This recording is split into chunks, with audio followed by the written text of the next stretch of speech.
যেভাবে রাস্তায় বৈরাগ্য সৃষ্টি করে যাচ্ছে, এটা বন্ধ হোক। আমরা চাই এটা বন্ধ হোক। আপনারা নিশ্চয়ই দেখেছেন গত সপ্তাহে বনানীতে একজন বাইকারের উপরে অটোরিক্সা চালকরা খুব জঘন্যভাবে হামলা করেছে। এটা খুবই অপ্রত্যাশিত। আমরা যারা ঢাকা শহরে গাড়ি চালাই, বাইক চালাই, এটা আমাদের জন্য খুবই বিব্রতকর এবং আমরা চাই না একজন আরেকজনের প্রতি আক্রমণাত্মক প্রকৃতি আমরা চাই না। নিশ্চয়ই বাংলাদেশের রাজপথের এবং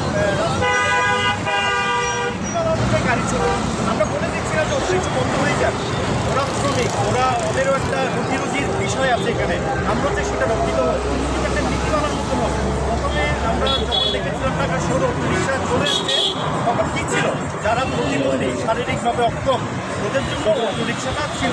মানে আস্তে আস্তে কী হলো, এটা রাজপথে এখন আমরা দেখতে পাচ্ছি যারা প্রতিবন্ধী ওরা কিন্তু অটোরিক্সা চালাচ্ছে না। চালাচ্ছে কারা, যারা সবল, সুস্থ সবল, বাচ্চা থেকে শুরু করে পুরো সবাই।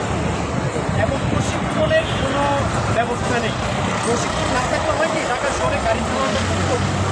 আপনারা নিশ্চয়ই দেখেছেন বেশ কিছুদিন ধরে ফ্লাইওভারে অটোরিক্সা চলে যাচ্ছে। এটা খুবই খারাপ।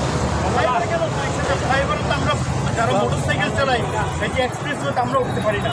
আপনারা নিশ্চয়ই জানেন পদ্মা সেতুতে দীর্ঘদিন মোটর সাইকেল বন্ধ ছিল। কেন? পদ্মা সেতুর মতো একটা হাইওয়ে এক্সপ্রেসে যে একটা নীতিমালা অনুযায়ী, টেকনিক অনুযায়ী, স্কিল অনুযায়ী গাড়ি চালানো দরকার, এটা আমরা অনেকে জানতাম না। এবং এটা আস্তে আস্তে আমরা লাঞ্চালের সামনে এইভাবে অটোরিক্সা চলবে, এটা আমরা প্রথমে কামড়। এবং এটা যদি কন্টিনিউয়াস চলতে থাকে, ঢাকা শহরে একটা রাস্তায় বড় ধরনের অরাজকতা তৈরি হবে। আমরা সেটা চাই না। একটা আতঙ্ক হয়ে গেছে। আমরা যারা গাড়ি চালাই, ছবি অটোরিক্সা এসে খুবই আতঙ্কের ব্যাপার। আমরা চাই এটা বন্ধ হোক।